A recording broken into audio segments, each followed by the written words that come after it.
Hello everybody, welcome back to another episode of 5 Minute Gaming News, the show that may have a host whose allergies are killing him right now. Oh my god, my eyes are so watery. I hate springtime. Today in the news, Luminous Productions, the company behind Forspoken and Final Fantasy 15, is officially being folded back into Papa Square Enix. In a tweet made Monday, the Luminous Productions team stated, "When we established Luminous Productions in 2018, our vision was to make AAA games that fuse technology and artistry to deliver completely new play experiences. Having the chance to do that has been a dream come true. We appreciate you taking this journey with us and look forward to continuing to create new entertainment and experiences as a part of the Square Enix family." Despite the consolidation happening May 1st, patches to address Forspoken's performance issues and the DLC and Tanta We Trust are both still in development and will continue to be supported by the team. Again, as a person who has played, not beaten, but played Forspoken, I put in, 8 or so hours. The game is fine. It's just fine. Yeah, there's some dialogue choices and things here and there that I'm sure people will fight and cringe or whatever, but I thought it was fun. The problems that I had nothing to do with dialogue, that's for sure. And yeah, it sucks to see a studio close. But my hope is that the Luminous team will find something awesome to work on with Square Enix, and whatever they come up with next will be something we all love. In other news, while we're over here in Square Enix town, in a recent press tour for Final Fantasy 16, which I am not jealous of at all, Naoki Yoshida, aka the Great Yoshi-P, was asked during an interview by SkillUp about the current state of JRPGs. Yoshi-P instead delved into why the term isn't seen positively by him and his colleagues. "For us as developers in Japan, the first time we heard it, it was like a discriminatory term," explained Yoshida. "It's as though we were being made fun of for creating these games. So for some developers, the term JRPG can be something that will maybe trigger bad feelings because of what it was in the past. And as a person who has played RPGs my entire life, JRPGs did always have kind of a connotation of being lesser than regular RPGs. Don't ask me why. I don't know if it was like the anime vibe and people were like, damn weebs, or like, I don't know what it was, but it always seemed to be sort of underneath everything else, even though oftentimes they were better games." Inverse brings up a pretty interesting point as well. "The distinction between Western and Japanese games is less clear than ever before. Teams collaborate internationally all the time. Elden Ring is made by a Japanese studio, but sports a typically Western aesthetic and features lore by George R.R. Martin.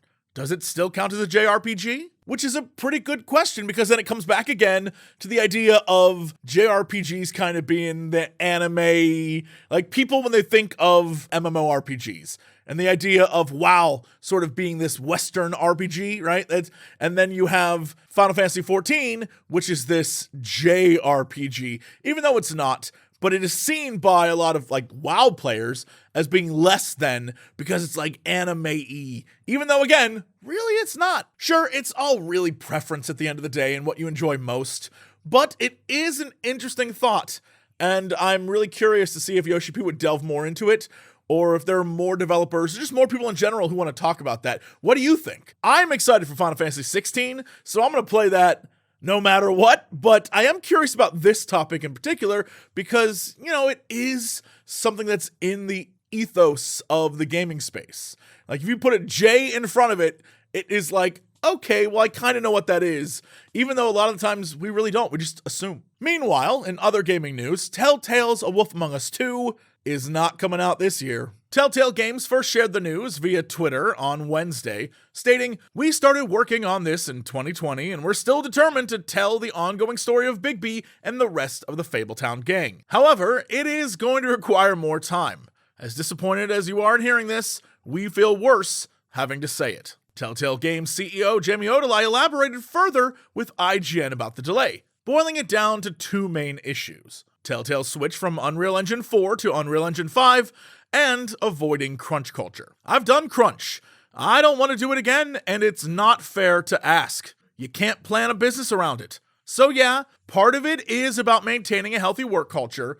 We don't want to burn out our good people." And we all know crunch culture is a big issue in gaming, so It's nice that they're taking the time to really address it, especially considering the problems Telltale had in the past with crunch culture that we all saw articles about and how rough it was there. So it's nice they're actually living up to the expectations of people and they're trying to get stuff done. I really enjoyed The Wolf Among Us, so I imagine I'll enjoy this.